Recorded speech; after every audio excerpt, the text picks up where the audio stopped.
days I'm waiting. Those seasons never change. And nothing stuck inside your ways. But I can never say goodbye.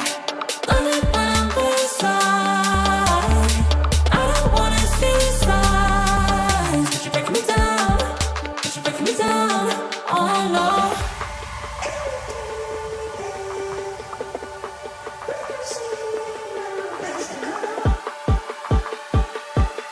Oh no. Bad boy sound. How in the fuck can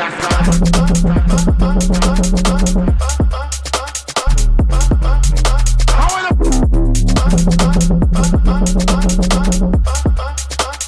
bad boy sound. How in the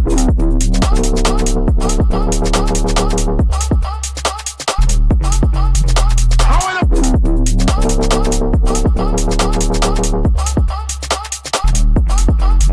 How in the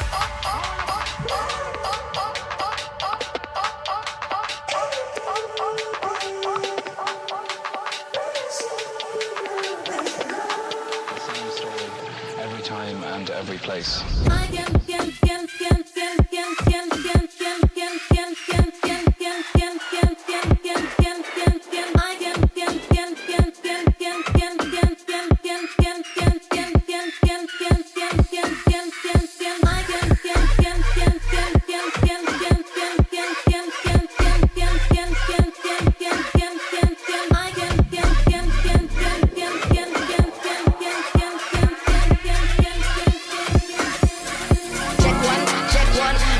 When I come down right with the sun. Check one. When I come down, I come down right with the sun. Check one. When I come down right with the sun. Check one. When I come down right with the sun.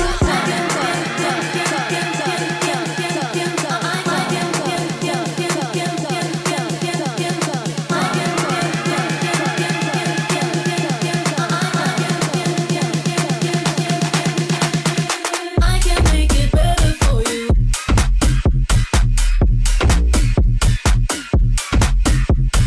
Take my hand, it's yes or no.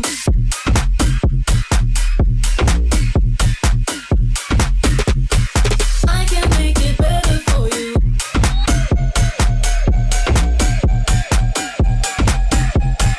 Take my hand, it's yes or yes or.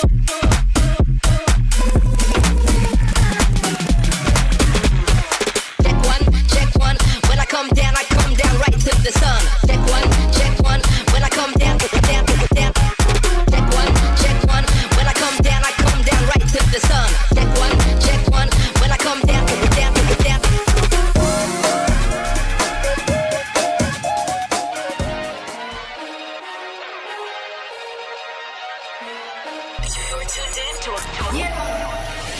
Grown Folks Production. In the mix with the commish, Nate. All right, welcome in everybody to Press Pass Live, your weekly OMFL podcast show, the world's oldest and longest online CFM. Started in 2001 as a PC league, still going strong today with a bunch of crazy guys who are enjoying what we do here. So we are in season 116, and we're going to start unpacking it and reviewing it. And to do that, I got two buddies with me here tonight, so let's bring them in here. We got Mr. Trey of who? Of the Chargers? Dodgers. Golly, man, you're too much. My little brain can't handle it. And they got Mr. Big Hurt of the Minnesota Vikings, fellas. How we doing tonight? Would be better if the Packers hadn't beat the Lions senseless. Hold on, Hurt. We don't hear you. Why do we not hear you? I think he went mute. Something happened here, Mr. Hurt. I think you left right as the show was starting, so I got to re-add you real quick. So you guys don't see Hurt, but Trey and I see Hurt, and I'm going to get him added back here because I thought right as I was starting, he deuced out of here, and I need to re-add him in here. Maybe that's why I can't actually hear him. I don't know. I can't hear him in general. Well, there you go. So it's not just me.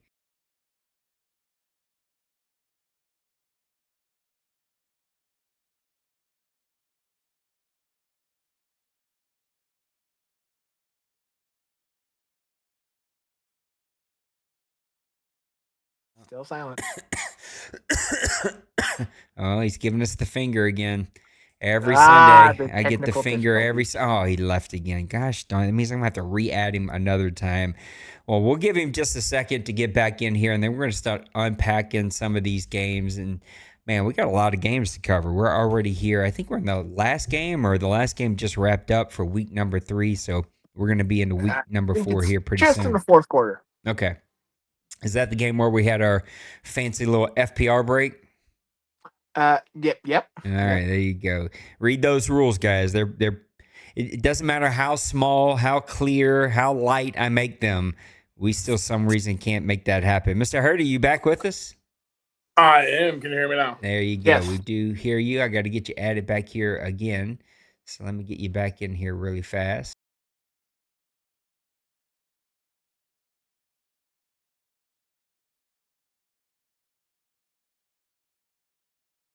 Win over the Falcons. There we go. All right. Now we are all here together once again. So we're going to do it again. What's up, Mr. Randy? How you doing tonight? Fellas, let's cover some of these games. I'm going to go through them really quick if I can with my old eyes. Week number 1, we had the Dallas Cowboys and the Philadelphia Eagles. Dallas lost that one 33-16. Is that right? That's not right. No, Dallas won. I don't know why they show scores like that. That's weird. Now I understand. See, this is what happens as you get old. This is what all you youngins get to look forward to. You can't see small things at night anymore. Anyway, Dallas won 33-16. That one was pretty close in the first half, but Dallas ran away with that one late as that game kept going. Wait, what? What week are we talking about here? What week? I'm in week 1. Is this not Week right? 1. Week 1, Dallas won 20-17 over Philadelphia. Why are we all getting different stuff here? Am I in the wrong? I'm in the wrong CFM. This is what happens when you have multiple. Why would it load that CFM? It loaded our test CFM. I was very, very confused for a second. I was like, there's no, like, all due respect to Twinkie, he ain't beating Dwayne 33-18 or whatever I said that score was. Boy, this show's off to a smashing start here with Big Hurt leaving me twice, and now me in the wrong CFM, wrong scores. Let's try this again. Dallas, Philadelphia, 20-17. Dwayne wins that one. Mr. Trey here wins 14-10 against Luca. We got Denbrew with a 27-20 victory over Little Koch.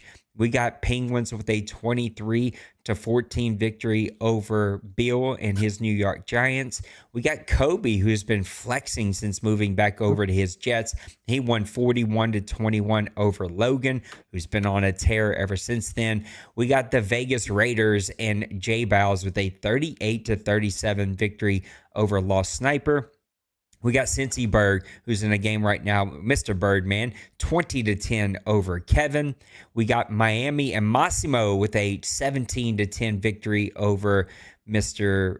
Randy. I always pause because I never know what to call him, but it's Randy. We got Bird with a 31-28 victory over Nicesonger. Maniac with a 20-17 victory over the Saints. I ain't talked to him since. We got Mr. Black Cats, a.k.a. Byron, 31-14 over Jay Glaze. We got Meek with a 14-3 victory over Crazy. We got D-Money with a 29-12 victory over Roger. And then wrapping up the last 3, we got Tim 35-3 over Priest. Mr. Nipples with a 24-17. That was actually Sim because they tried to play a couple different times. But anyway, you get the point. Nipples ended up winning that one. And then finally, the one I know Big Hurt really wants to talk about, Mr. Collin with a 40-37 victory over Big Hurt. Fellas, that's a look at week 1. Trey, which one do we start with? What do you want to talk about? My big one is 2 guys that are commonly known for being around the playoffs, but not really shining, putting on a shootout of a game. That is Mr. J Balls and the Raiders and Mr. Boss and the Patriots. It's, quite apparent that Ian Peters is going to be a problem this year. 388 yards, 5 touchdowns, 1 interception. But also Drake May putting on an incredible performance to compete with him with 393 yards and 2 touchdowns. Austin Genty, not as dominant as I was expecting being in Jay Bull's roster. 10 carries for 50 yards, no touchdowns. Getting outshined by rookie Travion Henderson from the Ohio State University. Eight carries for 83 yards and a touchdown. Point blank, it showed that these two have the potential to be two of the higher powered offenses inside the AFC and maybe, if not, the OMFL in general. Import Richards had 225 yards receiving in that game. Like, just absolutely craziness. But that was an absolutely great game, a 1-point victory for the Raiders. Lost Sniper not having any luck, it feels like, in the start of season 116. Big Hurt, what's the one game you want to talk about?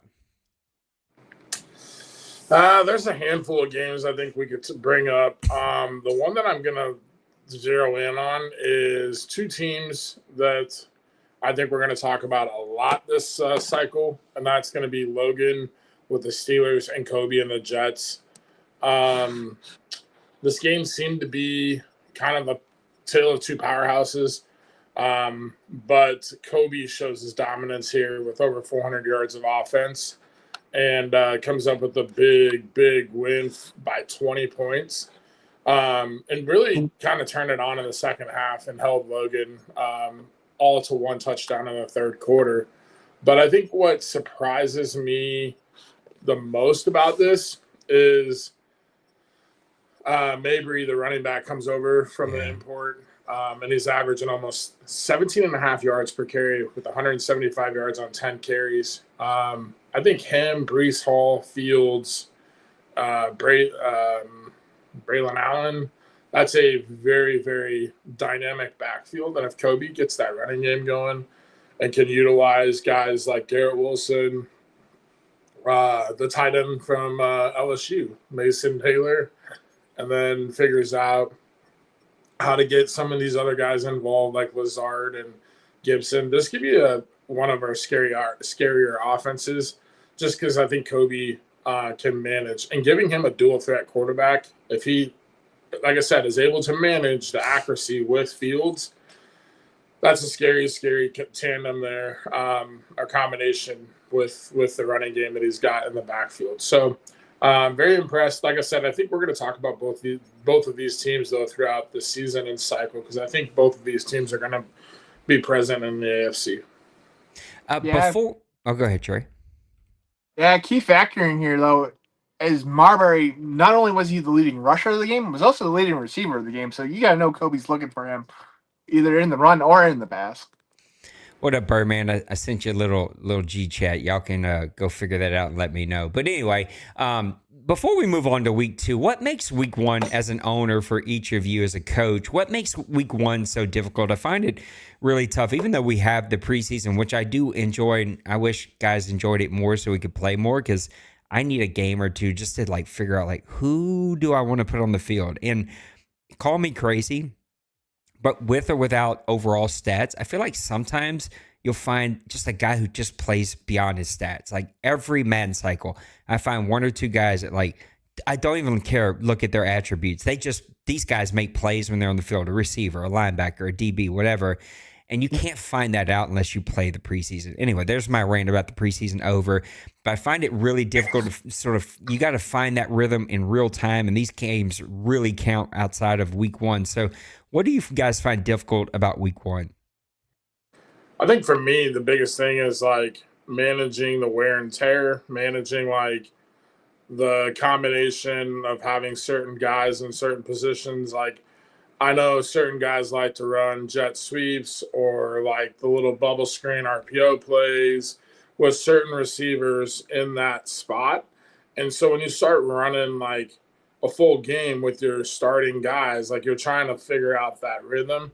Whereas in the preseason, you kind of just roll with it, see what everybody's got. Week 1, you're trying to kind of find your footing, your grounding, and establish the run game or establish that pass game. You're like, I feel like everybody wants to get off on the right foot, so you're kind of more like playoff mode, like maybe a little more hesitant in the passing game. And I think other guys might come in and just be like, it's week 1, who cares? Let's air it out. Like, so I feel like you never really know what to expect. Once you start getting some some stats on how guys play or some footage when you start watching games, then you can kind of be like, okay, this guy's probably going to try and attack me like this or whatever. But I think week 1 is just the biggest challenge for me. Like, I did play preseason, but I was still trying, and I'm still trying to figure out Madden 26. I don't understand it. I'll tell you right now, I'm on my 3rd quarterback, and my starting quarterback right now is Max Brosmer, who's a 60 overall, and against Dunbar tonight, or earlier today, I finally benched Geno Smith, who I started because JJ wasn't getting it done week 1 or 2.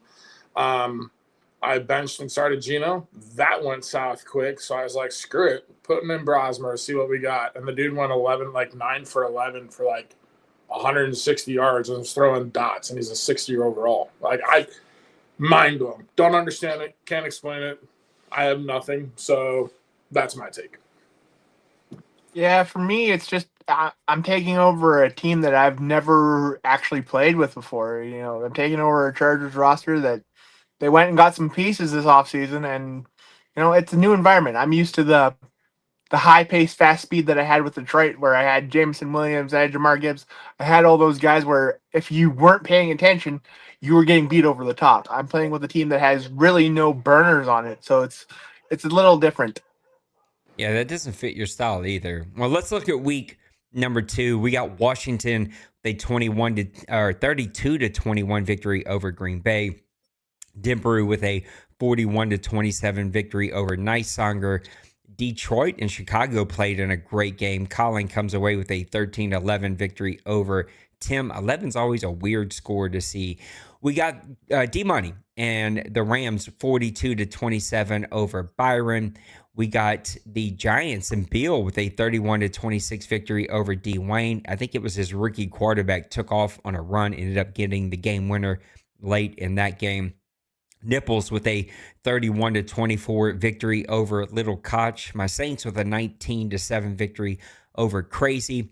Kobe and his Jets stay red hot, 13-3 over Joker. Another really close game for Lost Sniper, 36-32 over Massimo. Logan 38, Meek 7. That one absolutely shocked me. And then Meek took it out on me today. Bird 24-19 over Maniac. The Colts and Randy bounced back 31-24 over Jay Glaze. Twinkie, the guy that we always say is much better than his record, he comes away with a 28-21 victory over Luca. The Cincy Berg and the Atlanta Falcons 25-22 over Big Hurt in the Buddy Bowl. Roger 27-20 over Kevin. And then finally wrapping up week number 2 before I turn it over to Big Hurt, 24-17. Mr. J Bowles gets a victory over Trey. This is the one he said he didn't play so well. So Big Hurt, which game you want to talk about here in week number 2? The game, I don't know if anybody got to watch it. I did not, but I got to see the final play. The Bears-Lions game was a crazy ending.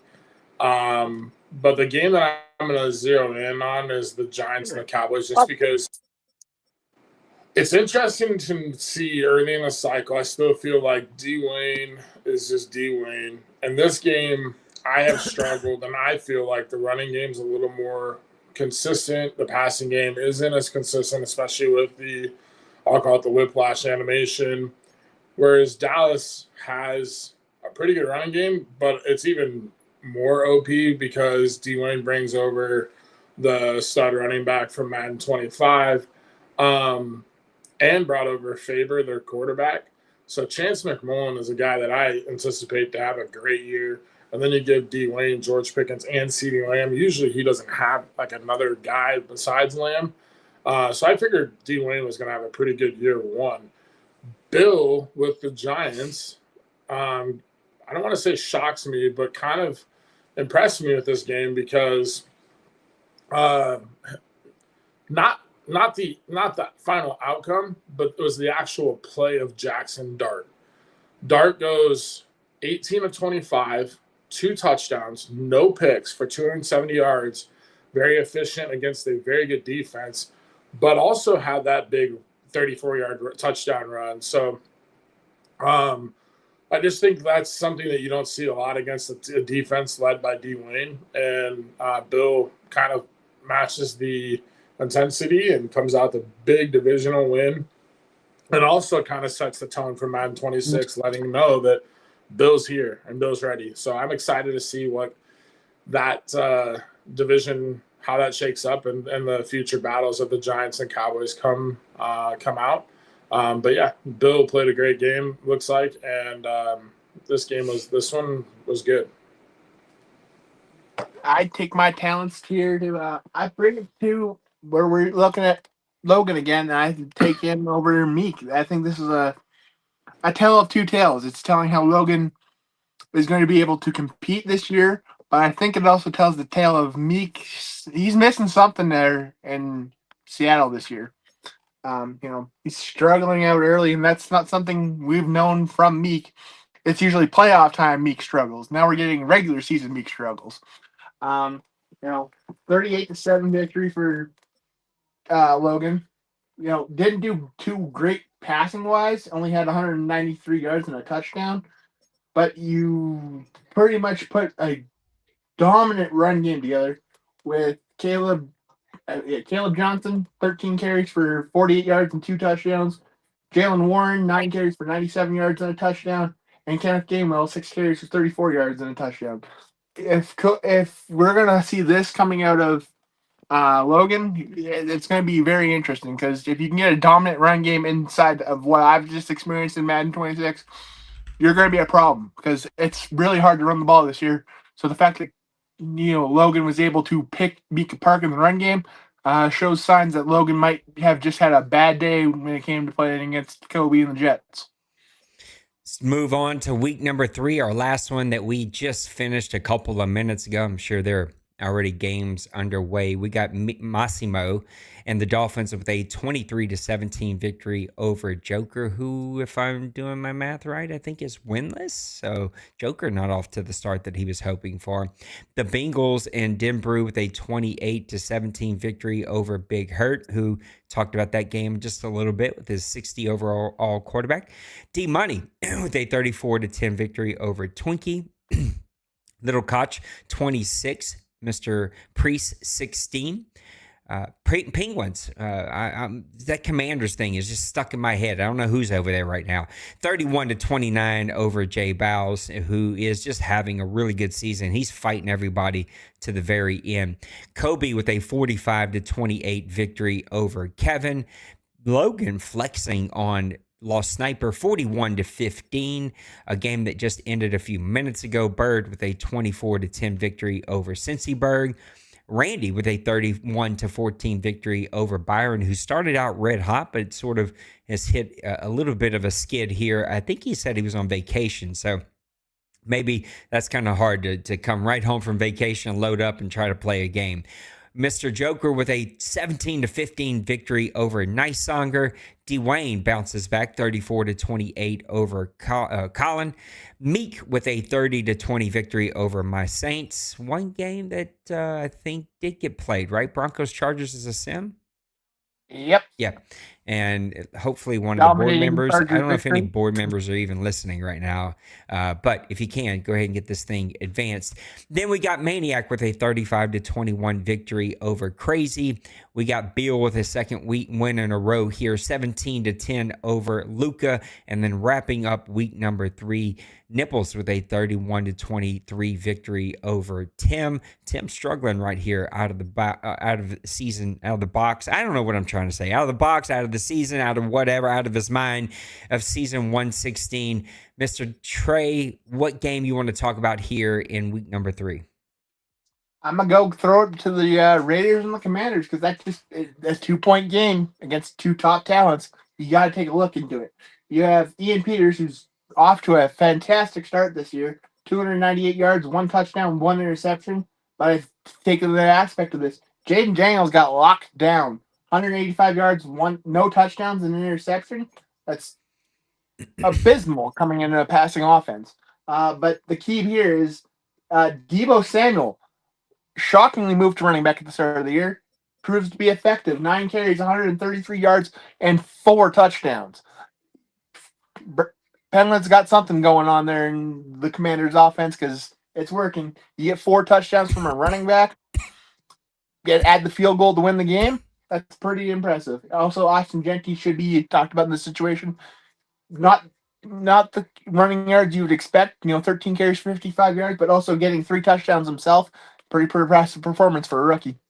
I thought really that he was going to just blow it away with that guy. I just felt like that running back fit his style, and he'll find his traction sooner or later. But that's a slower start for Genty than I expected in the hands of Jay Glaze. Mr. Big Hurt, what game you want to talk about here in week number 3? You're muted, Hurt, Bubba. you're mute. You're muted. You pressed the button. My bad. I'm going to go to another divisional game. I'm going to go up into the AFC East, and we're going to go to Miami and Buffalo. I've always kind of thought Massimo was a guy that he made that run one year, got in as a 7 seed, went to the OMFL Bowl. And then when he gets his offense going and he feels good about it, he's tough, especially in the pass game. And then Joker, like coming in this year, like his imports with Josh Allen, I was like, holy smokes, this guy's going to have a field day throwing to like all the guys he's got. So, but like you said, I mean, Joker's struggling out of the gate, but I'll tell you who's not struggling out of the gate is Massimo with Jimmy Blanco, and he had a very efficient game, 277 yards, 3 touchdowns against the Bills defense and Joker. But Allen also had a pretty solid day, just had the 1 interception, but he threw for 348 yards. And the running game obviously wasn't quite there for either team, but receiving, Gary Tyson, the import, was one of the guys I figured would have a pretty big year for Joker. And then Massimo's Tyreek Hill goes off for 116 and a touchdown. So it's kind of the battle of the air raids there. But Massimo pulls it out, gets a big win, and I think he's off to a 2-1 start. And then the Bills are off to an 0-3 start. And I would have never guessed that. So, again, another division battle. I think we talked about this early on. Like Maniac going to the NFC West and then like Joker going there, like seeing all these different new bloods and division rivalries. And, you kind of have in your mind what you think is going to happen. And so far, there's been a few things that have been shockers. And, again, that's just the parody for the OMFL. It's fun to see, and that was another good one. I will say to the 4 touchdowns on the ground, week 1, Jaden Blue, I traded for him. I had 4 touchdowns, and then my game dropped, and I was pretty sad about that because that would have been nice XP. But, yeah, that's a pretty good stat line for Debo there, and a lot of good games. Season's flying by, though. The season is absolutely flying by. Give me some quick hits. Early surprises. Just a quick hitter. Early surprise in season 116. For me, my struggles. Like, I thought I was going to be good with my Vikings. I felt confident. And I feel completely lost. I can't throw the ball. Like I said, I'm on my 3rd quarterback. I'm starting a 6-year overall, and that's the most confident I've been. And that just, to me, makes no sense. I feel like this game plays well at times, and then I feel like other times I'm just like, how is that guy overthrowing the ball, or how's that guy dropping that? Where's my coverage at in a cover 2? They're playing like cover 4. Like, it just doesn't make sense. So I'm very lost and very confused at times, and I'm just hoping I can figure things out and get the ship headed the right way. So I'm going to probably be making some splash moves. I opened up the door for some guys today, and dropping a bombshell here, but Dylan Marshall's on the move. Wow. Well, there you have it. I've got some minor bombshells of my own, but they're not Dylan Marshall. Trey, some quick hitters, surprises. I expected when I got the Chargers roster that I was going to have a very dominant run game to set up my pass. Not so much the case. I just can't seem to figure out how this run system works. I kind of have a little bit of insight now, but that's It's pushing borderline OMFL rules for me to do it, and I'm just not going to break FPR just to get a run game going. Yeah, it's yeah, my surprise has been my pass rush. Just none. I had pass rush the whole preseason, the whole like build up to, but I've got absolute zero pass rush. And there's pressure. We're getting pressure on both sides, but I have a feeling we're going to be tweaking that pass slider down the 2 back to the default 50. I'm just not seeing a lot of sacks. And I know some games do have a lot of sacks. We just looked at one, I think, right before we wrapped up here, and there was like a game with like 5 sacks in it or whatever. So it's just look, the last couple of Mads have been that, right? Just not super consistent. It's sort of a little all over the place. That's sort of what we get when we go sim mode. Well, it's time to turn the corner here, fellas, and do something fun and do something that we've been needing to do for some time, and that is reveal the OMFL Hall of Fame class for Madden 25. And so I'm going to go ahead and get us started doing that. And the first one right here is going to be up here, and we're going to talk about each of these as we go along. But Mr. Warren Barnes, linebacker for the Carolina Panthers, 8 seasons. He was a 5-time Pro Bowler, 2-time OMFL champion, 837 tackles, 114 tackles for loss, 35 sacks, 46 interceptions, 4 forced fumbles, and 7 touchdowns. This guy was a playmaker everywhere you put him. He was shooting the gap. He'd get you in coverage. He'd take your tight end on a post out and pick it off. This guy was an absolute terror there for Bird in Carolina and was a leading force to getting him his 2 back-to-back championships as we wrapped up Madden 25. And this guy was a unanimous selection in the OMFL Hall of Fame process this past year. Guys, what do you know? What do you think about Warren Barnes getting into the Hall of Fame for Madden 25? Well deserved. This guy was a menace to play. He, I think, was one of the better coverage linebackers in the hands of Bird. That's scary because of the secondary that he had on top of it.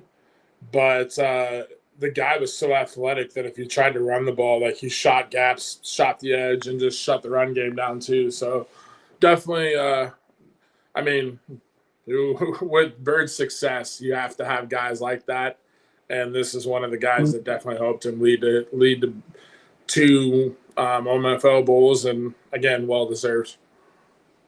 Yeah, I didn't get to play much against it, but from just the statistical lines, that's impressive. You can't have an OMFL Hall of Fame career without those kind of stats, and to top it off, getting 2 OMFL Bowls to end it all, it's pretty dang impressive and well deserved. Absolutely. Well, up next is going to be your guy, Trey, Mr. Bruce Ross of the Detroit Lions. Drafted by Mr. Trey, handed off to Tim, 8 seasons, 6-time Pro Bowler, and OMFL champion under Trey. 846 tackles, 125 tackles for loss, 29 sacks, 31 interceptions, 9 forced fumbles, and 3 touchdowns. Bruce Ross was a unanimous decision here in the OMFL for Madden 25. And this guy was a terror from day one. I think he was a 3rd-round pick, if I have that right. If not, Trey would have corrected me, so I'm glad that I guessed and got that one right. But this guy was a terror from the get-go. As a rookie, he was a part of that amazing draft class that Trey put together that went on to win a championship and just was like in the NFC Championship every single year. This guy was just one of those key humans. This is a player that you build the Hall of Fame for. Like I don't want to forget about Bruce Ross's impact on this league, this community, and this is why we created the Hall of Fame. What do you think about Bruce Ross? I'm making Trey hold his thoughts since he drafted the guy. Big Hurt. Well, with no disrespect, I think Bruce Ross is much deserved, and I think he definitely belongs in the OMFL Hall of Fame. But I think he was a Hall of Famer without a doubt in Trey's hands, but in Tim's hands could be a little questionable. I just think Trey has a different pedigree when he has a player like Ross in his hands and the leadership and just putting him in the right places at the right times. Also with his user skill, that's a guy that's kind of like reminds me a little bit of the old school Jaguars linebacker. I can't think of his name, but just a guy that like he's in the middle of the field. Ray Lewis, I'm avoiding the middle of the field. You just know where those guys are at all times, especially when someone who has the user stick skills. You don't want to test them. You don't want to go across the middle, or you don't want to challenge them, because 99% of the time they're going to win that battle, and it's not going to be good for you. So I didn't really have that worry as much when I was playing Tim. So I think it's Get you too. Huh? So not that he wasn't a good player, but I just don't see Tim as much of as an elite user stick guy on the defensive side. Trey, talk about your boy. I have this primarily because of Bruce Ross. That man, he was third round pick. I drafted a corner who I'm hoping we get to talk about later. But Bruce was my third round pick that draft, and those two played well together. And having the user ability, it was incredible what the things I could do with him. I didn't get checked out how Tim used him, but I know just in my hands, he was a menace. I could put him in cover 2 and cover 15 yards deep if I needed to, even more. I could put him in a blitz and he'd get through and put pressure on the quarterback. I could put him man-on-man against a tight end. In a rare situation, he would cover that. In a game where, it's hard to cover a tight end in man coverage, even with a cornerback, let alone a linebacker. So I was very happy to hear that he is going into the OMFL Hall of Fame alongside his compatriot, hopefully. How many players from that championship team will be in the Hall of Fame, depending on who's in this one? That would be probably 2. That's it? The quarterback didn't make it because I don't think he got submitted, right? Tim told me he was submitting him. Maybe he did. Maybe he just didn't have enough seasons. That was a really, really great team. Let's go to the next one.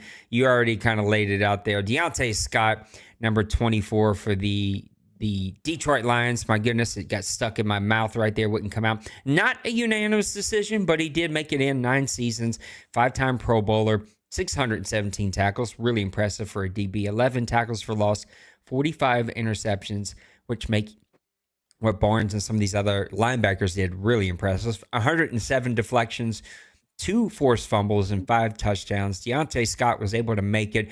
Trey, I'm going to let you start with this guy. You've already tried to touch on it a little bit. What made this guy so special? Man, when I was needing cornerback help and the dearest that man came to the rescue, he was able to essentially lock down anyone's number one receiver, especially when I'm dealing with guys like Justin Jefferson. I believe Christian Watson had gotten up there at the time where he was a dominant force. I had DJ Moore that was a dominant force that I was constantly dealing with. The fact that I could go man coverage and say, yep, they're gone. They're out of the game. It made life easier, especially when I'm using Bruce Ross. I took your tight end out. I took your number one wide receiver out. And you had to try and deal with the pass rush that was Aiden Hutchinson and crew. So to have him as a security blanket to eliminate somebody's number one receiver made it fantastic. Another key reason for that OMFL Season 108 championship that I hold right here in my hand.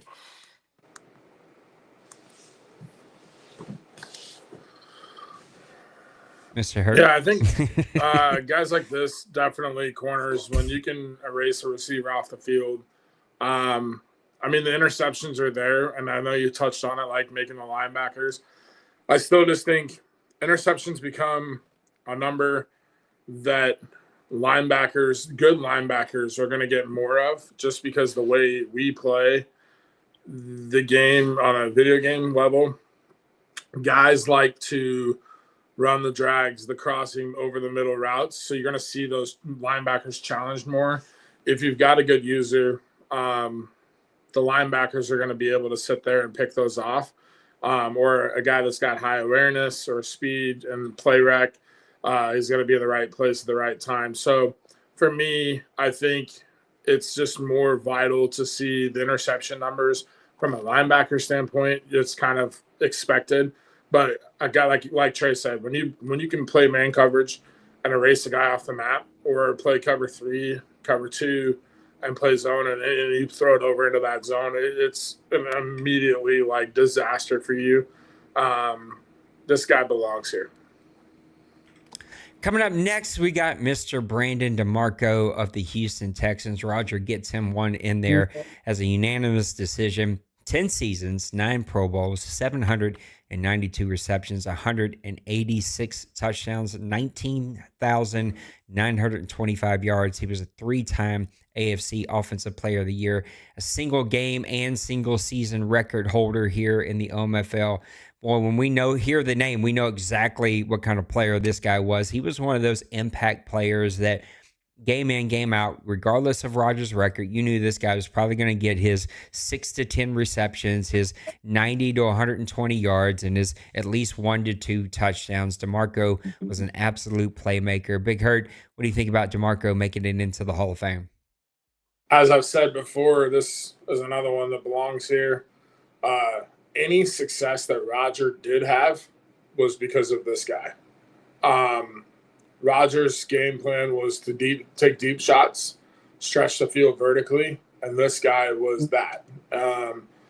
And when Roger got this guy built up and became a problem, everybody else kind of filled in. The offense was built around him, and Rodgers' success, again, defined kind of or fell in suit with how DeMarco and how everything else fell into suit. So when you're on the defensive side and you line up and you see DeMarco, you know that you've got to cover that 30 yards downfield, but he could run a drag route. There was the route tree was endless for him, but he was just a burner. He caused problems. And so ironically, like, he's not the biggest build or anything like that, but he did his thing. And Roger played well with this guy. I kind of wish Roger could have had more success with this guy, and he kind of found some stability in the last couple seasons or so in Madden 25. But I think if this guy still had maybe a couple more years under his belt, I think Roger really could have some success. And this place was better. I mean, Maniac always talked about it. I think the OMFL was a better place when Roger's healthy and around. He's just a good dude. And so I was happy that he is here and made the Hall of Fame. Yeah, I had the pleasure of playing DeMarco quite a few times over the cycles that he was around.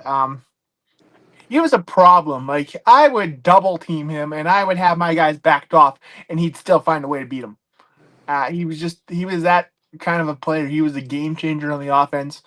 And it really fit for what Roger was needing at the time. He would have a good run game, but he just couldn't get the pass game going. And once he got to Marco, it flipped because you couldn't just clue into his pass game and shut it down. Because DeMarco would break, a 50-yarder, a 60-yarder on you, and you wouldn't even be able to go, well, where was my corner? Because your corner would be 20 yards behind him. He definitely is 100% deserving of being in the OMFL Hall of Fame. And it's one of those guys that if you draft him, you're going to use him. And it fit for what Roger was trying to do, and it made Roger more competitive than he was at normally a start of a cycle by when he brought DeMarco with him, because he gave him that deep threat right off the get-go. And, as Kurt said, when Roger's around and he's healthy and he's able to be involved, the OMFL is always better. He's one of those great human beings that you hope to pull through with his health concerns and hope that he's able to fully connect into a cycle. We've had Hall of Fame seasons where literally one guy, Trey's guy, got in And now this one, we've got a whole bunch. This is a big class. So coming up next is going to be Bobby Freeman of the Tennessee Titans. He played here 9 seasons, which is crazy to think about, but he was here 9 seasons. He was an OMFL champion in the second season of Madden 25, 492 receptions, 95 touchdowns, 9,783 yards, which feels low after you see DeMarco, but this guy still made an impact. He was not a unanimous Hall of Fame submission, but when you compared his numbers, and there's probably another guy on this list that I'll talk about that's about the same as Freeman, he was sort of a Hall of Famer in a lot of our eyes, a guy that made impact every time he's on the field. And when you paired him up with his running mate, I can't remember the guy's name. He was a tall white boy. That's all I remember. These two were just a terror for Kobe in that season that he won the championship. Bobby Freeman, he makes it into the OMFL Hall of Fame. Trey, what do you think? It's a fitting candidate. You know, when you're getting at least 1,000 yards a season, you're putting up at least 10 touchdowns. That's incredible. Surprisingly, it's not unanimous, but I can also understand it given the receivers are kind of a hard route to go through to get to the OMFL Hall of Fame because quite literally people will kind of abuse the receivers. So for Kobe to go get this guy in, it's quite impressive. I think I didn't get to play much against it. I may have gotten one game, but I know Kobe and his offense, if you're giving him a guy that can go do that, that's going to open up Kobe's offense immensely. Big Hurt, Freeman, a Hall of Famer to you? Yeah, I think he belongs in the I'll say this. I think he belongs in the Hall of Fame just because of how he was. But like Trey said, the receiver position's a hard group to kind of evaluate here just because they're like, from a statistical standpoint, you put him in, you could probably throw a lot of guys in there. Yeah. And I think his numbers, because of Kobe's ability to, one, the OMFL Bowl run that he had, Tony Pollard was a monster. And then he had Bobby Freeman. He had the other guy that you talked about. Plus his defense was so stout. So like a lot of the numbers probably weren't even there for him or an opportunity for him just because like, whereas Roger was just throwing it basically primarily to DeMarco. So those numbers were fed. But I do think that Freeman is a guy that belongs here. He dominated, and you throw it up the ball on a deep one-on-one, and it's pretty much a guaranteed catch. And again, it stretched the field, and I think obviously a deep ball guy like that helps the run game. And when you had Tony Pollard and Mabry in the hands of Kobe, like this guy is what helped his run game be so strong. Yeah, I agree with you. All right, coming up next, it's going to be my guy, Mr. Oliver Howe with the New Orleans Saints. Also not a unanimous decision, and one of those just tough kind of conversations because he just didn't play that many seasons here. 6 seasons, 2-time Pro Bowler, 435 receptions, 77 touchdowns, 8,429 yards. I know for me, he was he wasn't Forbes. Forbes was like super platinum, but he was like one small step below Forbes. Forbes always had a quarterback who's also, I think Forbes was the first receiver to get into the Hall of Fame. Poor Oliver didn't have a quarterback for a long time. And then finally, when we got Anthony built up, him and Hal started to click. And when they started to click, Hal just, he made the game so much easier. Like I could just run a go route, and if you just stutter stepped a little bit, Hal was getting behind you. He was big, he was tall, he was physical. I could run a slant, he'd catch it, break a tackle, and go. He blocked really, really well. I think he was an underrated blocker on my team, but I could run it to the outside, and Hal was going to be there making plays. Like I had full plans on bringing this guy over with me until I reviewed that, like, and remembered that I don't have a quarterback again. So this guy's going to be 29. We can bring him over. Like, how many more seasons do I have in him before he starts regressing because I ain't got a quarterback? So I decided to go ahead and retire him. The guy's Felt like he was just barely able to get into the Hall of Fame, but barely or unanimous. The Gold Jackets look absolutely the same. Big Hurt. I think you played Hal a time or two. What do you think about Hal making it to the Hall of Fame? This is one of those guys where I like chalk it up. Statistically, may not be there. Seasons may not be there. But I'll tell you one thing. When I was the Falcons or even, the Vikings and stuff, and I ran into Hal, that dude was a monster. I hated playing him. I just like you said, you'd throw him on a go route or a post route, and if there was one guy, it was like balls in the air, and then he's winning it every time. 6'5", just physical, comes down the catch, breaks it, and it's like so you have to keep the safety over the top. And that, again, just allowed for Shaheed or somebody on the other side to open up. This guy obviously made everybody else in the offense better. No, mute it, Trey. I got to play Hal. I got to play Hal one time.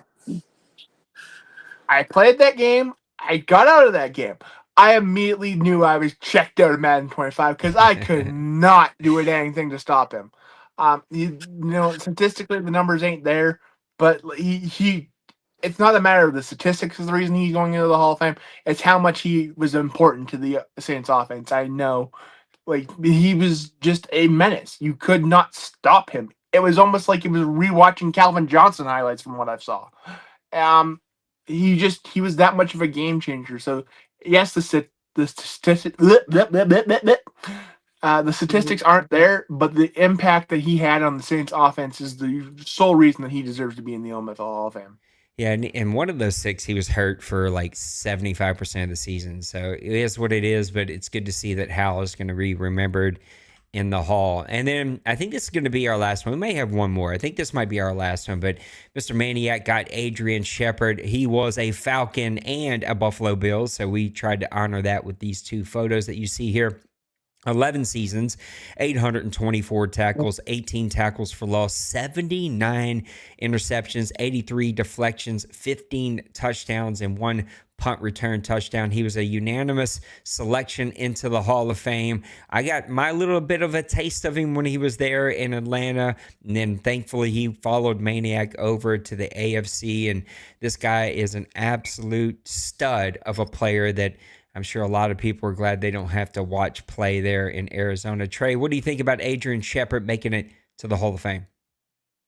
Anytime you see a defender with 16 total touchdowns, I think that's just a foregone conclusion that they're an OMFL Hall of Famer, because that's points that you shouldn't be getting, but you're getting because he's that talented.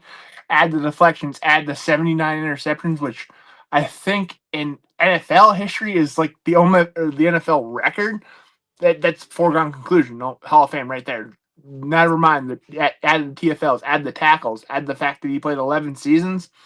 It's a foregone conclusion. If anybody had a question if he's an OMFL Hall of Famer, you need to kindly remove yourself from whatever committee votes for that stuff, because that's just absurd. Big Hurt, did you ever run across Shepard?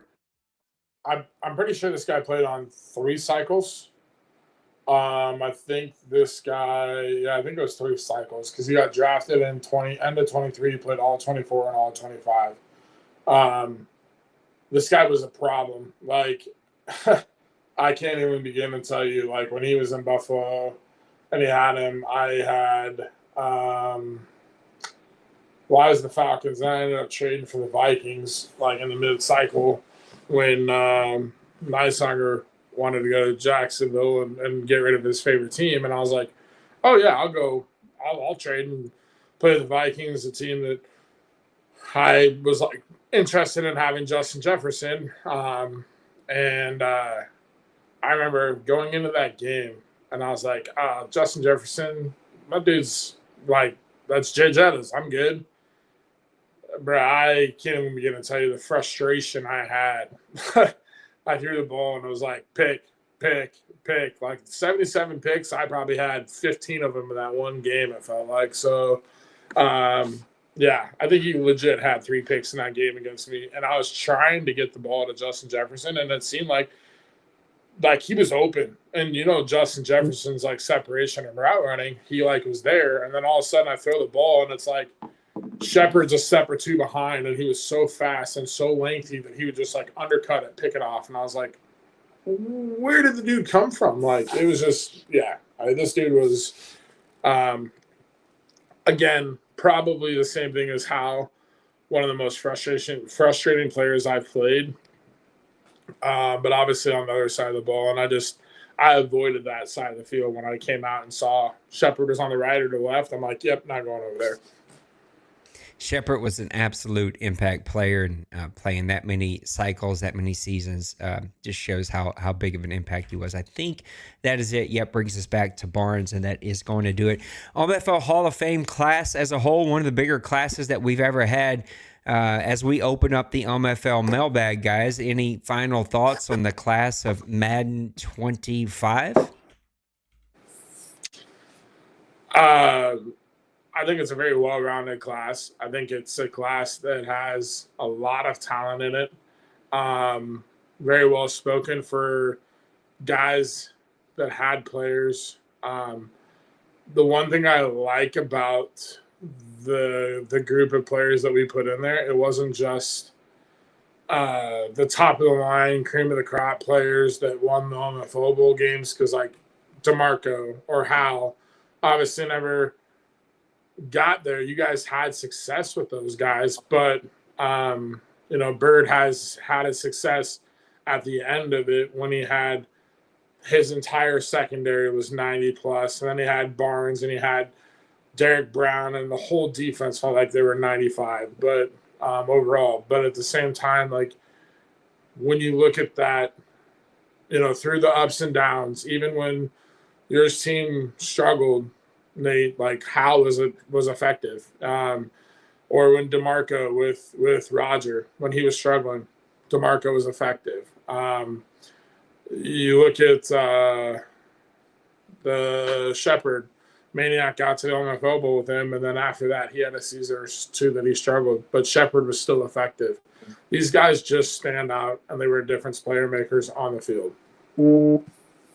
Most definitely, when I had my mental stuff that I had to check out, and I was really sad losing the team that I had built. So it was exciting to see that two of the stars that were still able to make it across the Madden 25 and make it into the OMFL Hall of Fame. And it's also, I think, the first time in a long time, I don't think we had a quarterback involved in the Hall of You're Fame, right. which is we did have a submission, but he did not get enough votes. Yeah, it's rare to see a quarterback not make it in, because usually when you're putting a quarterback up, he's got some stats on him.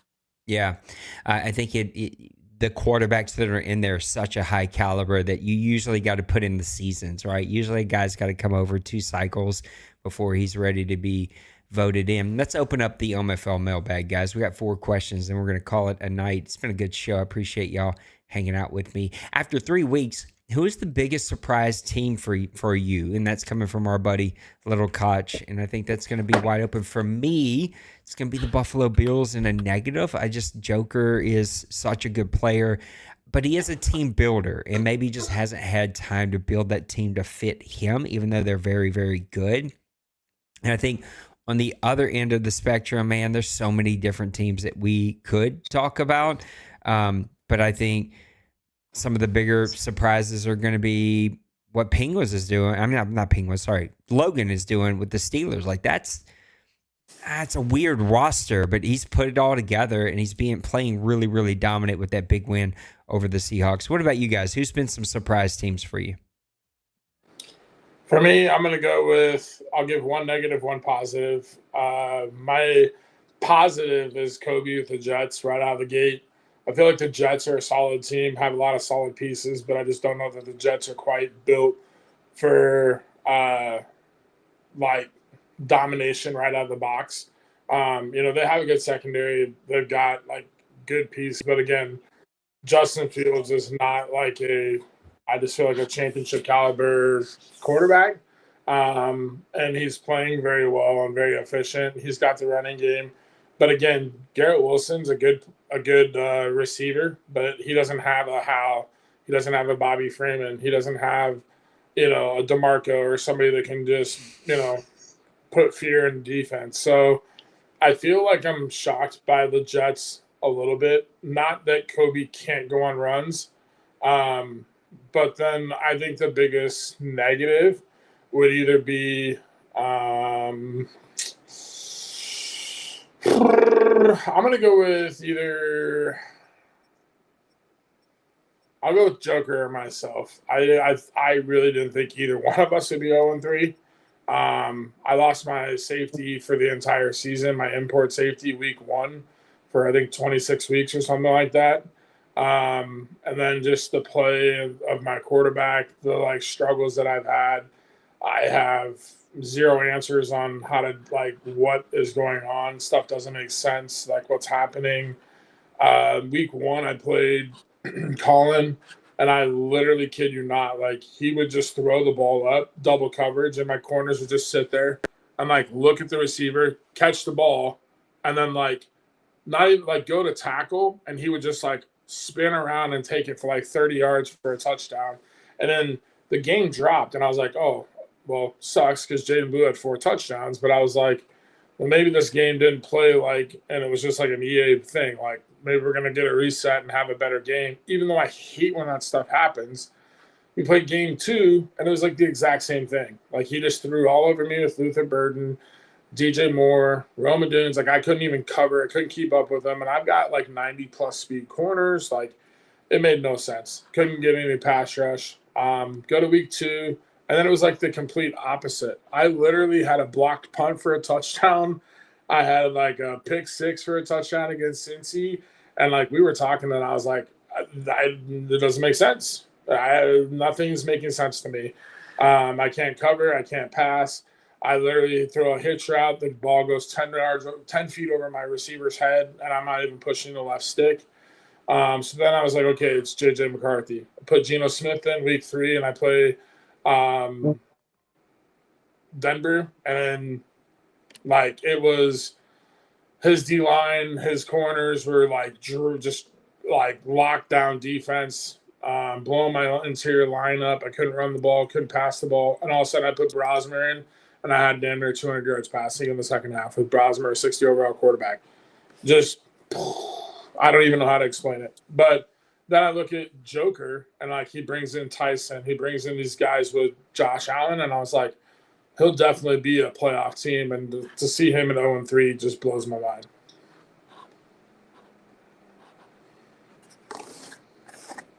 For me, my positive is going to go to Bill. I'm quite surprised that when I know the Giants team was ravished, and the fact that he took a win out of D. Wayne's book and giving him an advantage in the division, but the fact that he's 2-1 with that team, I have to play him this week, and I'm not looking forward to it.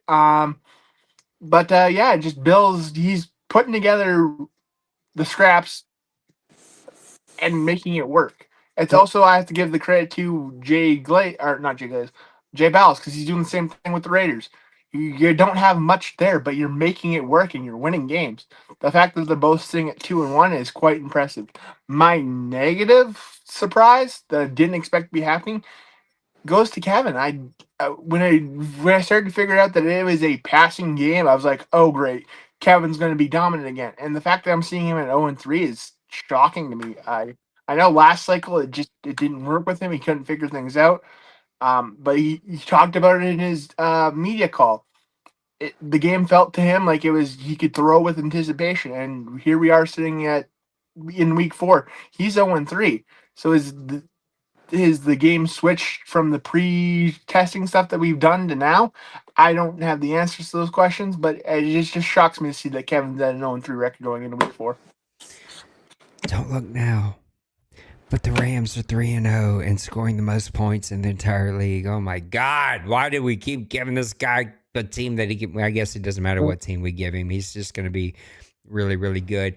Little Couch with another fun question. This probably won't take too long, but which NFL teams fans annoy you the most? I have two that come to mind, and one's fairly fresh and new for me, but the Bronco fans they just get under my skin with the handies that they give Coach Payton. I just can't. I don't know why they've become so annoying to me, but they do. And Falcons fans, we just all hate each other. And so anytime a Falcons fan opened his mouth, I want to vomit on myself. What NFL fans annoy you guys? Eagles. I got two. FTC and FTP. If you can figure it out, you got it settled.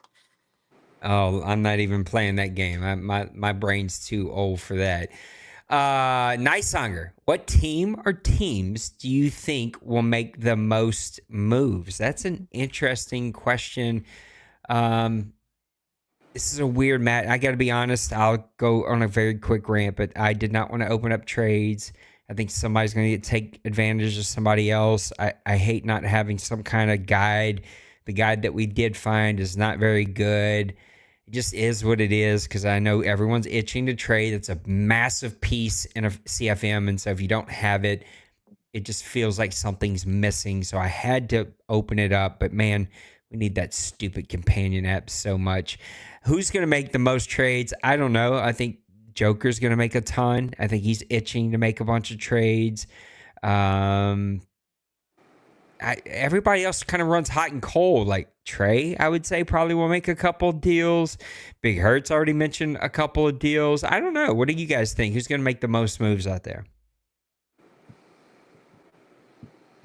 I'm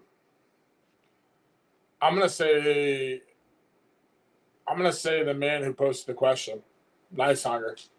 I just think with the Jags, he's looking to build a team. He's excited about building. He's got a lot of young pieces. He's got a lot of opportunity. I'll be honest. We've had several conversations about trades. I announced to a few people that were interested, and I knew would be interested. Dylan Marshall was going to hit the block, and he and I have talked a little bit. And he asked me multiple times, like, who I was trading. Obviously, the Vikings being his favorite team. And next thing you know, he's asked about a couple of guys. I don't know if it's just me or if he's reached out to other people like that, but I just feel like he's looking to make moves. I would say the other person would be, depending on what happens, I'm going to say D-Money, just because that guy always seems to make moves and get picks and build just a deep draft time and time again. So I think those would be my two right now. I think things can pan out and probably change the direction of people's thought process. Like I said, throughout the show, did I see myself being 0-3? I felt confident coming into Madden 26 that I was pretty set with my team. Spearman goes down. Some things have changed. I'm 0-3. Don't feel comfortable with certain things, and I'm like, do I hit the panic button or do I sit and let it be? So yeah, I'm for 1,000% like kind of sitting here wondering what my direction of Madden 26 is going to be. I think I'm confident in team building and my skills there, so we'll see what happens. But for the sake of the question, I'll go with D-Money or Nicehanger. All right, so I'm just gonna say this now. On my side, or on this little viewing screen, it's that way, to that way. But on the YouTube screen, the guy right down there, yeah, that guy's gonna make the trades, because that guy's gonna hit that panic button that he just talked about. Yes, I tend to agree. Matter of fact, if you go back and watch the screen, I took out my little teleprompter, I circled Big Hurt, I wrote an arrow, and I wrote this guy right below him. So I, too, agree with what you're saying. And Nicehanger, he just loves to trade, and he's been working the phones. I got a deal with him that is going to send him two guys here tonight. We got to get things posted. Nicehanger, if you're here, go ahead and get that thing posted for us. We'll get that thing reviewed, and Joker, I don't think is here, but we'll get that one posted as well. All right, last question, and I'll pull up the Madden stats for this one. Yeah, I think I went to the right screen. Mr. Dimper says, we have nearly finished 3 weeks. How do you feel about the sack, TFL, interception, rushing? My God. How do you feel about the stats, I think is what he's trying to ask here. I just realized he listed just about every stat that you could list. How do you feel about the stats in general? I feel like the game is... I kind of have a little bit of a love-hate. There's 2 things I might tweak. I don't know. I want to give it a little bit more time before I make any decisions. But what are you guys thinking? What are you thinking about the stats? I'm going to pull these up as we're talking.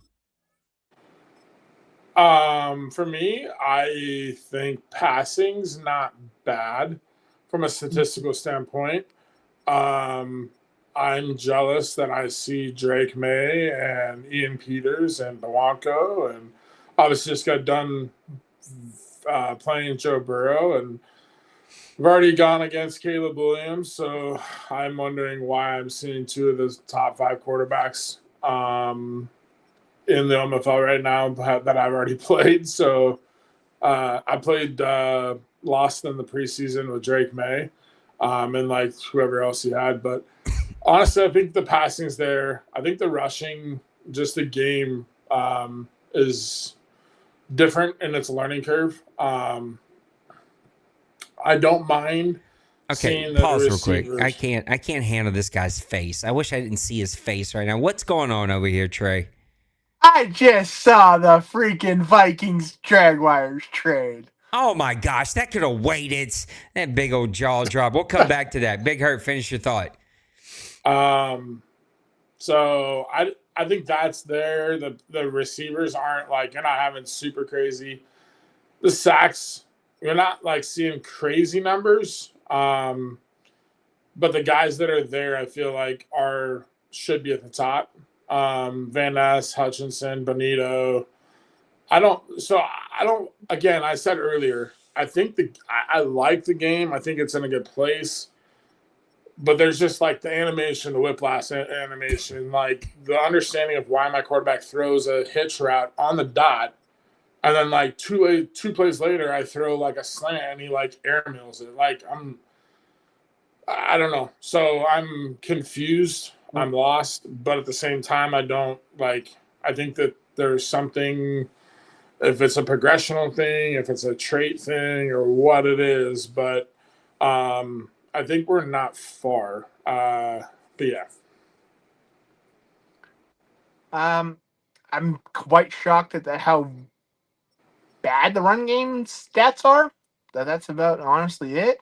I just, in terms of TFLs and stuff, we're getting that, but in counter aspect, we're not really getting many rushing yards outside of a few guys that have just found a couple plays that seem to work, I guess, maybe, because I know I'm figured Jim Harbaugh has built a running offense. He should have some running offensive linemen. I'm getting tackled almost instantly as soon as I hand the ball off. It's kind of shocking.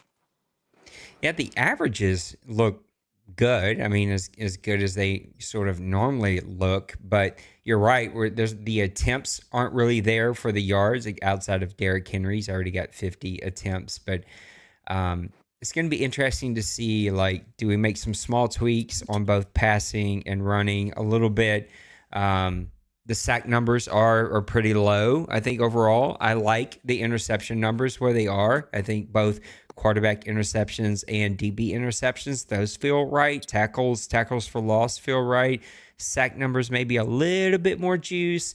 Running game maybe a little bit more juice. And quarterbacks, I think, are where they need to be, right? Like the quarterback averages, as we were looking here at just the top guys, right? We got 68, 65, 63, 71. Like these are good. These are equal. These feel right. Outside of Mr. Again, very quietly, D-Money is 13-1, 13 touchdowns, 1 interception at 65% with Stafford. I mean, he is having a really outstanding season. So And there might come a little, like right now, I think pass blocks at 52. It might come back down to 50. Might go run block 52. But run block has this weird trigger. If you just go one too many, all of a sudden everything is blocked perfectly. Like it's either Trey blowed up in the backfield or everything's blocked perfectly. And I hate that. It's like there's no nice sort of middle ground of like we award stick skills in between the tackles. Like that seems to be a little bit less. So something we will definitely keep an eye on. But I think looking at those numbers, I think I am going to bring pass block back down. And I may even just a hair bring speed back to closer to default. It's at 55 right now, which means the ceiling and the floor are closer together. So like super fast guys and fast guys, there's not as much separation. So lowering that closer to default means that separation will get just a little bit bigger, which I think will help with the pass block. So I may keep pass block where it's at. And just kind of move the speed down a little bit and see how that feels, and then give run block just a little bit juice and see how that feels, and we'll see where that falls. All right, let's get it over to you. Want to go ahead and tell us what this deal was, Big Hurt, before we get to our question of the night? I like I said, I kind of announced that I was trading Dylan Marshall. I've had a few people that I've been talking to before I made like a league-wide announcement. There's a few things that I was looking at, and the team that I'm currently in pending negotiations with offered me something that I felt like was a pretty good value. Was not what I was looking for, but I was like, I could go that route. And so, yeah, we'll see what happens, and I'll let Trey make the splash. Sure, not what you're looking for, but, go find yourself a player that can play both sides of the football. Good luck doing that, though. You know what I mean? Like, me and Nicehonger had that conversation. Good luck playing that guy on both sides of the ball, because with wear and tear, it's not going to happen, okay? But, see, if you're smart about it, play him as your slot corner, so he only plays in those slot packages, and then play him as your wide receiver, whatever. I agree with you. There you go. That's what I told Nicehonger he should have done, and that's probably what Big Hurt will do. I don't know. Who knows what Big Hurt's going to do? What are you going to do with this guy? But just that there's that, but then he's also giving up Trayvon Walker, which, what? Why? How? Yeah. Where? That's just not even fair. And then on top of it all, he's giving up Travis Etienne. And all he's getting is, a solid corner. Cool. That's nice. You're getting a retirement-bound Harrison Smith and some random offensive lineman. So I will say this, and I'm not trying to. You may have just told the trade committee to deny it. I don't know. We'll see what those guys do. And if they deny it, then they deny it. But I'll tell you, I've got 3 other teams in works right now, and I just got hit up with another one that I'm now going to be looking at rosters if that falls through. I'm not worried about moving Marshall. Bottom line is Harrison Smith is going to be value for one to 2 seasons because he's got a mentor tag. His strong safety, Ransaw from Tulane, has got like 95 speed. And then on top of it, Etienne is a budget cut. And I actually want Bigsby because Bigsby is more of a guy that I would rather have. But he's trying to sell us on Harrison basically Smith. a one-year player, and then he's hitting the free agency. He's trying to sell us on Harrison Smith. And I'll tell you, either one of those running backs, I didn't want either one of them because Jaden Blue is my starting running back. All right, let's go to our question of the night. I am sending Mr. Taysom Hill and Ruiz over to the Jacksonville Jaguars, and I'm also sending Demario Davis over to the Buffalo Bills. So good luck dealing with him. And Olave may be on the move. I don't know. We've got a couple of calls out, but he played really good last game. I don't know if I'm going to move him or not now. Question of the night that you guys can debate, and then we're going to give the minute to the mic that I think won the debate. Who is one potential? I'm going to say that another time because we never can just say one. Who is one potential Hall of Famer for class of 2006? Madden 26, I should say. Who is one potential Hall of Famer that's in the league right now? I'll let Did you go just first, mouth Trey. fart my question? Come on, man. I was trying to think, and yeah, I'll let you go first, Trey. I didn't even have knowledge of this question, but it's already popped in my head immediately. It's Gary Tyson. I mean, you're giving a speed receiver to a Joker with Josh Allen. All he has to do is get by the coverage, and Allen can hit him from the 1 yard line to the end zone. That's just how it's going to be able to work. So now he has that ability. I think Gary Tyson's going to be one of those guys that's instantly accepted into the OMFL Hall of Fame because those stats are going to be ridiculous.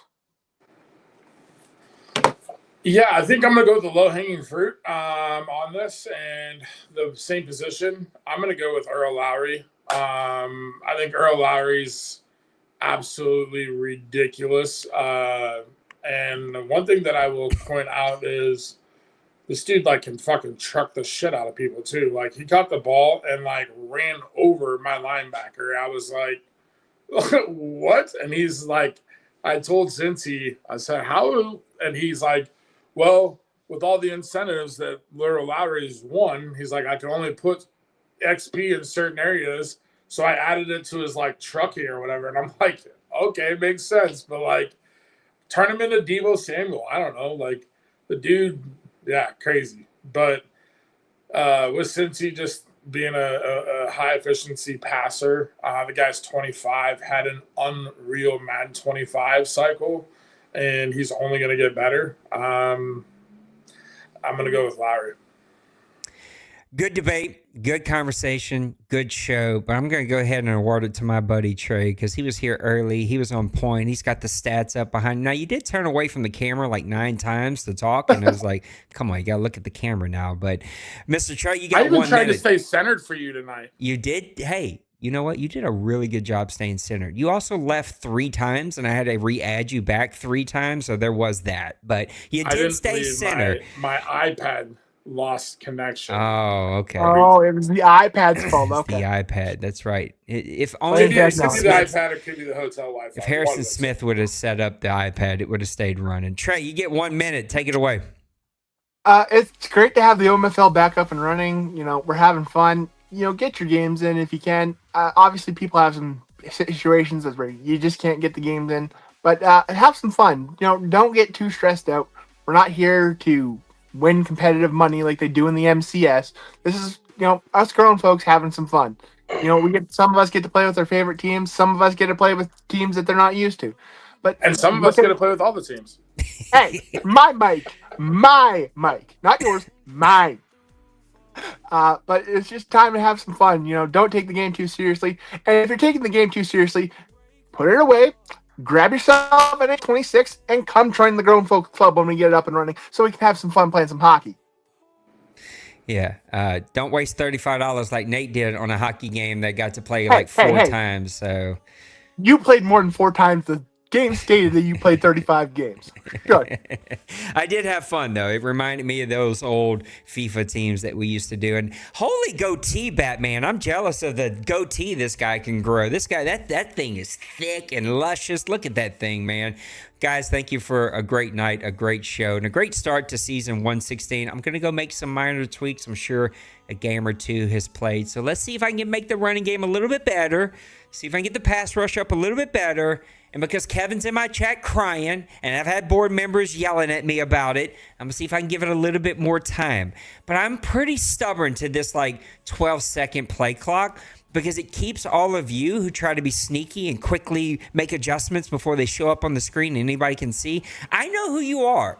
You don't get it past me. I know your reputation precedes you. So when it's at 12 seconds, well, you just don't have time to do all of that stuff. You got to make your one adjustment and get up out of there. Big Hurt, Trey, thank you for making time for me. I know this is a sacrifice, and I appreciate it a lot. Guys, enjoy your games. Enjoy your time out there. We'll be back with you again next Sunday, and it should be a really fun time. We'll see you next time. Take care of yourselves. Take care of those around you. Know that you're loved. Christ loves you, and I'll see you on the next one. Adios.